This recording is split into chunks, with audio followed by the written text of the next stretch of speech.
Los Angeles. Hey, Kenyatta, what's on your mind today? Well, quite a bit. You've, as you do every day since I've been listening to you for the last 10 years and speaking with you, you've inspired me through your writings and through your program. I want to thank you for that. Well, back at you. You inspire me in many ways. Well, thank you, sir. I want to tell you though, I understand where Michael was coming from, and 90% of what he said I agree with, but I need to push back on Michael a little bit. And actually, I need to take issue with something you said as well. Michael is correct. About a year ago, I wrote a piece called "The Rise of the Millicons," and and it's my own term that I made up. And Millicons are basically black men who are not conservative in the way that white men are. See, for instance, if I'm a black man and I believe in the right to bear arms or I believe in having guns, then I'm considered a militant. If I'm a white man and I'm like that, I'm considered a conservative.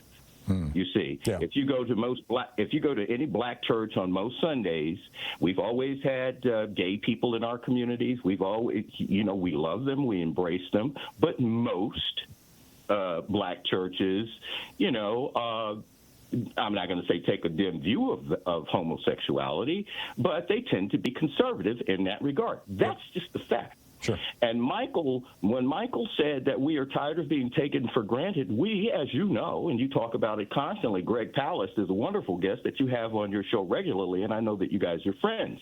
Greg does a deep dive constantly into how black people are being purged from voter rolls, knocked off of, just putting people, parading them in front of cameras because they were supposedly ineligible to vote, which you've talked about before. The year that I was born, the Voting Rights Act, I believe it was in 1964, was passed. And here we are, 60 years later, we're still litigating the Voting Rights Act. It's still being compromised.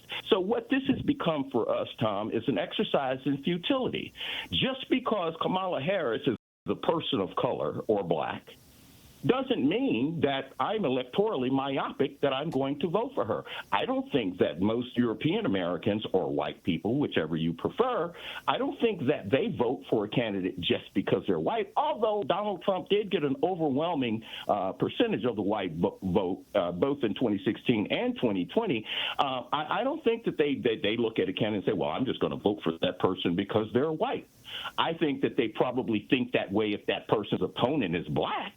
That's probably true. But you see, this stuff, we are getting to a point, you say often at the end of your show, despair is not an option. It may not be an option for some, but, and I got to push back on Michael that black men are going to go out and vote for Trump.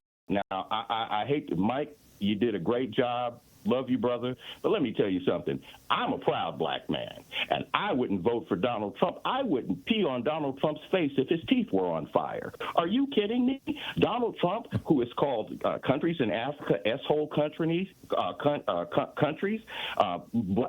NFL, the National Football League, which is predominantly black, called them SOB, sons of bitches.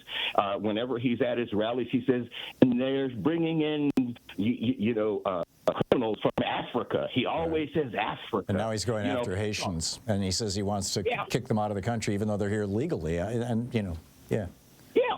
talks about black jobs. You know what? Let me tell you something. Joe Biden once made a guffaw or gaffe saying that if you don't vote for me, you ain't black. And, he got exactly what he should have gotten for saying that. But I'll tell you what, you sure as hell ain't black if you vote for Donald Trump. Now, let me make my point, Tom. I'm going to close, take you down. Now, let's lift off. Yeah, we only have about 50 seconds left here. Gotcha. I got you. Listen to me. What is going to happen, I believe, is that a lot of black men are so disgusted with the process, with how we've been treated by both parties, a lot of us are going to stay home. Yeah. A lot of us. That's grim. And that is a death knell for the Democrat Party. Yeah. That's grim. It is. And getting back to what I wanted to say, mildly push back, when you said that a vote for Cornel West is a vote for Trump, I understand statistically what you mean, but you know what? It's all about rebellion at this point. And when we as black men in particular, or this black man, I don't speak for all black men, I speak for this black man. When I hear that, that's paternalistic. That's a white man saying to me, if you don't do what I say do, if you don't vote for my candidate, then you're screwed up. No, I get it. That ain't cool. And I understand that. I mean, it's why I voted for Ralph Nader in 2000. There was a movement there that I wanted to support. It wasn't about race. It was about environment, but same thing. Not same thing, but you understand what I'm saying. Kenyatta, thank you. I do.